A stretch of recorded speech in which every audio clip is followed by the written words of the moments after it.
Hammalarga salom obunachilar. Bugungi videomizda sizlar bilan Robloxdan yangilanishdan keyin nimalar sodir bo'lgani haqida hozirroq o'zim bilgan narsalarni tushuntirib beraman.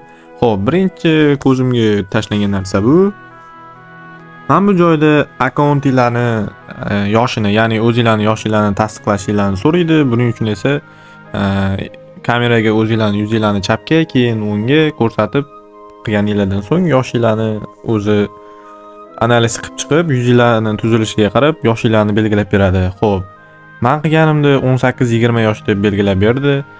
Bu nima uchun kerak desanglar, agarda mana shu yoshinglar, misol uchun meniki 18-20 yosh bo'lsa, любой bitta misol uchun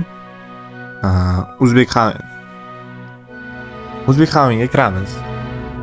Bu narsa nima? Misol uchun agarda sizlarning yoshinglarni 18 dan 20 yoshgacha deb belgilaydigan bo'lsa, o'sha yoshdagilar bilan yozisha olasiz. Mana yozib qo'ygan. Only people in similar age. Короче, inglizchani yaxshi talaffuz qila olmayman. Xo'p.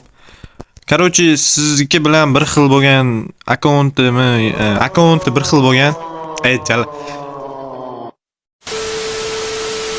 yoshi bir xil bo'lganlar bilan yozisha olasiz. Ya'ni agarda men hozir chatga yozadigan bo'lsam, yoshi mendan kichkinalar buni ko'ra olmaydi. Ya'ni misol uchun 13 yosh akkauntini 13 yosh deb belgilangan bo'lsa, buni ular ko'ra olmaydi va ular yozgani ham menga ko'rinmaydi.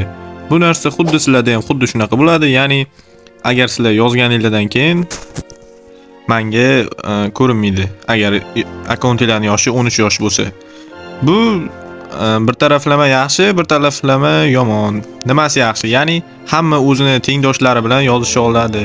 Lekin agar yuzinglarni analiz qilganda yoshinglarni katta qilib qo'yish ham mumkin. Misol uchun menikini 18-20 qo'ydi. Okeylar bilasizlar. Yoshiga nisbatan katta ko'rinadi-yu. Hop, chalg'imiz. Birinchi ko'zga tashlangan narsa shu bo'lganligi uchun men shuni video qilib chiqdim. Kimgadir bu narsa tushunmaganlar uchun tushunarli bo'lgan bo'lsa, albatta like bosib qo'yinglar. Yana shunaqa yangiliklarni nimadir kontent qilsam sizlarga yoqadimi? Shuni ham kommentga o'zingizlarning fikrlaringizni yozib ketinglar. Bo'lmasa videoni oxirigacha ko'rgan hammaga rahmat. O'zinglarni ehtiyot qilinglar. Davay.